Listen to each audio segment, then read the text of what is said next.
Ito na, nabakuran na. Santos at Gandler lalong ngisip. Grabe jackpot daw sa Capital One. Usap-usapang lumiko si Vani sa Creamline, talagang sa Capital One daw napunta. Alay sa Valdez, nangangamoy na naman na babalik bilang player ng national team soon. Lalong-lalo pa si Coach Tay Bundit, ang head coach nito. Kaabang-abang ito. Ilang players din ng signal na malalakas, mukhang mapupunta daw sa NX-led Chameleon. Mas lalakas ang NX-led. Yan ang topic natin this video. Kaya before that guys, please naman, huwag niyong kalimutan mag-like, comment, and subscribe, and pa-hit the notification bell for more PBL UAAP volleyball updates dito sa Pilipinas. Maraming salamat sa support. Pa-like and share na rin. Ito na nga, latest post ni Mother Lilio kahapon. Isa sa mga legit sources pagdating sa volleyball ay talaga namang about sa Capital One Star Spikers na nagsasabing pa-burger naman dyan. Grabe, alam naman natin na usap-usapan ng sakrim ng si Vani, ngunit lumiko ito at mukhang napunta sa Capital One ang malakas na player kagaya na lamang na Santos, Lalong Isip at Vani Gandler.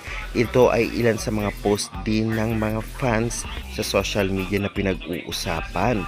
Wala mang confirmation ngunit malaking rumor ito at malaki ang chance na talagang dun sila mapupunta.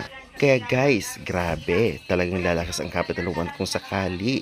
Bagay kaya sila dito sa Capital One? Pa-comment nga dyan sa baba. At kung usapan ay talagang recruitment, grabe din ang NX-led. Alam naman nating malakas na sila dahil nga sa mga players dito. Ngunit usap-usapan ang rumor na ito. Kayo na, syempre si Dorimdes at Doria Aquino mukhang mapupunta sa SGA teams o dito sa NX-led Chameleon. Alam naman natin napakagaling na setter ni Kayuna at magaling din itong sina Kayuna at Doria.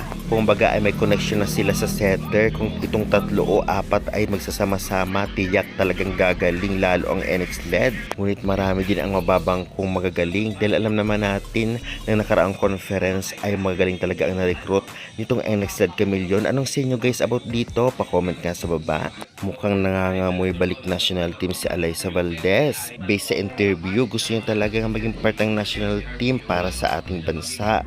Well, alam naman natin na hindi na masyadong kagalingan itong si Valdez kagaya noon sa UAAP at sa mga nakaraang conference sa PBL, ngunit maaasahan pa rin siya sa loob ng court at malay natin sa kanyang pagbabalik bilang national team player kung sakali man ay talaga namang bumalik na ang kanyang dating galing. Diba nakakagulat ito? At hindi rin malayo mangyari dahil ang head coach na ng Alas Pilipinas Women's ay si Coach Tay Bundit, ang dati niyang coach noon na talagang babad na babad siya at napagaling niya noon under Coach Tay. Kaya guys, excited na ba kayo kung sakaling babalik siya sa Alas Pilipinas or national team? Ay karapat dapat pa ba siya? Pa-comment at pa-subscribe for more volleyball updates.